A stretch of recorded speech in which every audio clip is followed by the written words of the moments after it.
Kababalik lang sa trabaho ng pulis na sinapak ng dating PBA import na si Jamel Cornley. Pero sa kasamaang palad, sugatan muli si PO2 Anselmo Lasatin matapos namang ma-hit and run sa Quezon City. Saksi si Susan Enriquez.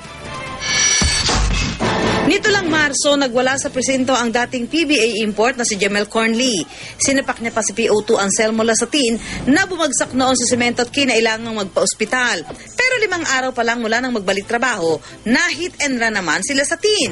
Pauwi na siya tanghali kahapon sakay ng motorsiklo nang mabangga ng itim na kotseng may plakang ZNF 552 sa kanto ng East Avenue at Viluna Avenue sa Quezon City. Pero sa halip na tulungan, tinakbuhan daw ang pulis. Ngayon po nakahinto po ako at naka-red sign. Paabante na po kami, kumounter flow po siya. Kinat niya po ako. Sa tindi ng pagkakabangga, nabali raw ang buto sa kaliwang balikat ni Lasatin.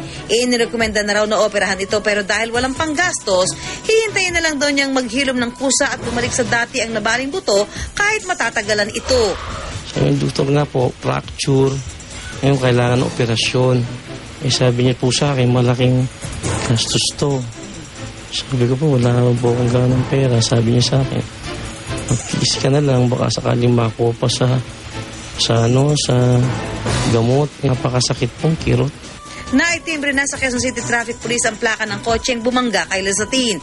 Bukas, mismong ang hepe ng traffic ang personal na pupunta sa Land Transportation Office para alamin kung sino ang may-ari ng kotse at papanagutin siya sa nangyari. Ako, si Susan Enriquez, ang inyong saksi.